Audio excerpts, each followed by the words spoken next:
Is home remodeling worth it? Before you start an extensive or costly home remodeling project, you should consider what effect, if any, it will have on the resale value of your home. Compare your home to others in your neighborhood. If you are over-improving compared to the homes around you, it is highly doubtful you'll recoup your investment. Kitchen and bath renovations are generally the most expensive, but they may not be the best way to add value to your home if you're planning to sell in the near future. Renovations that give you the best return on investment are replacing an entry door, adding a wood deck or an attic bedroom, replacing a garage door, or minor kitchen or bath remodeling.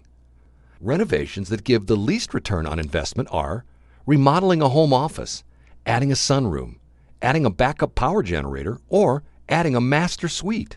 Before finalizing any remodeling decision, consult with a realtor familiar with real estate values in your neighborhood to get a second opinion about whether the project you are considering would be a sound investment.